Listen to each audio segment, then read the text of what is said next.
Next destination guys is Mount Pinatubo. And we can feel the stream together. So guys, nandito ako ngayon sa Greenfield. And since weekday yung hike na pinili ko, wala masyadong tao. Actually, wala talagang tao or walang ibang hikers na nag-aantay. Para akong kawawa dito guys, mag-isa lang ako.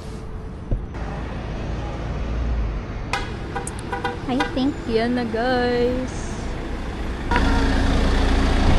Nag-stop over muna kami sa McDo for early breakfast at ito yung kinain ko. And also guys, bumili din ako ng mga chicken burgers para sa mga bata sa community. Oh, hello po. hello ma'am. Good morning. Morning. Binigay sa mga bata. Hello.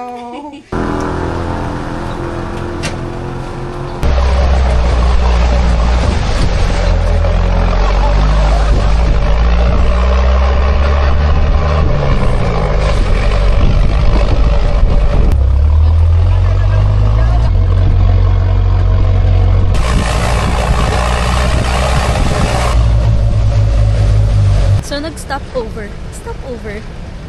Stop muna kami dito sa Toblerone Hills. Kasi tignan nyo guys, kaya siya tinatawag ng Toblerone Hills. Ayan, para siyang Toblerone. Diba? Kaya nga Toblerone Hills, diba? Hello!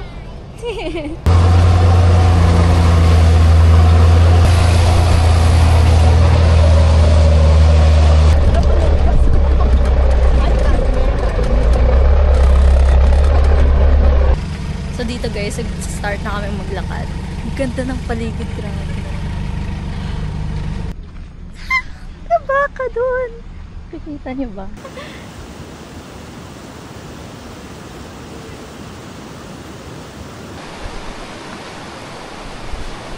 Yan si kuya, guide namin.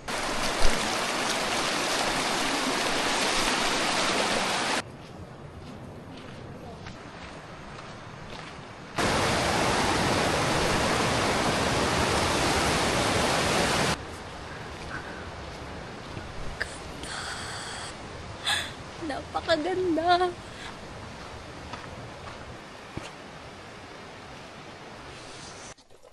Grabe, sobrang tahimik. As in, wala kang maririnig. Yung huni lang ng ibon. Ang cute guys, mini falls. Sarap pali. Mount Pinatubo Crater Lake. And we can feel the stream together. Parang hindi nabibigyan ng justice ng video. Grabe, ang ganda.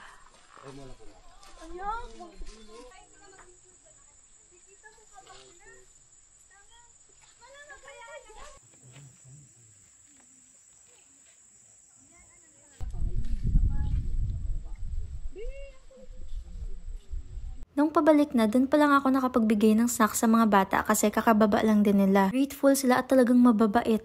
Thank you po. Ate ba?